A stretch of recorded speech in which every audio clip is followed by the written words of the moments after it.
இந்த 3 கத்திரிக்காய் இந்த வெங்காயத்தை வச்சு தாங்க நம்ம இன்றைக்கி கிரேவி பண்ண போகிறோம். இந்த கிரேவி நேம் தயிர் கத்திரிக்காய் கிரேவிங்க. வாங்க எப்படி பண்ணுற பார்த்தலாம். அதுக்கு கத்திரிக்காய் இந்த மாதிரி நீல வாக்கில் கட் பண்ணி எடுத்து தண்ணியில் போட்டு வாஷ் பண்ணி எடுத்துக்கோங்க.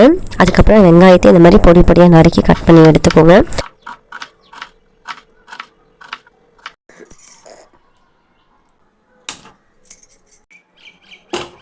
சூடானதும் எண்ணெயை ஊற்றிட்டு இல்லை கடுகு சீரகம் போட்டுக்கோங்க. வரமிளகாய் 2 போட்டுட்டு நறுக்கி வச்ச வெங்காயத்தை ஆட் பண்ணிக்கோங்க. இதை நல்லா வதங்கினதும் வாஷ் பண்ணி வச்ச கத்திரிக்காயும் ஆட் பண்ணிக்கோங்க. அதுக்கப்புறம் உப்பு, மஞ்சப்பொடி, அதுக்கப்புறம் மிளகாய் தூளை போட்டுட்டு இதை நல்லா வதக்கிக்கோங்க. அதுக்கப்புறம் இது ஒரு 10 நிமிஷம் வதங்கினாலே போதும். ஏன்னா பிஞ்சு கத்திரிக்காய்ன்றனால சீக்கிரமாக வதங்கிடும். அதனால் லைட்டாக ஒரு 1/2 கிளாஸ் தண்ணி ஊற்றிக்கலாம். அந்த கேப்பில் போய்ட்டு கார்டன்லேருந்து கருவேப்பிலை வந்து பறித்து எடுத்துகிட்டு வரலாங்க. பறிச்சிக்கிட்டேன் இதை எடுத்துகிட்டு போயிட்டு அதில் போட்டுக்கலாம். கிரேவியில் போட்டு தூவி விட்டுக்கோங்க. அதுக்கப்புறம் இந்த மாதிரி தண்ணி எல்லாம் ட்ரை ஆனதும் ஸ்டவ்வை ஆஃப் பண்ணிக்கோங்க. கத்திரிக்காய் வெந்துருச்சான்னு செக் பண்ணிக்கோங்க.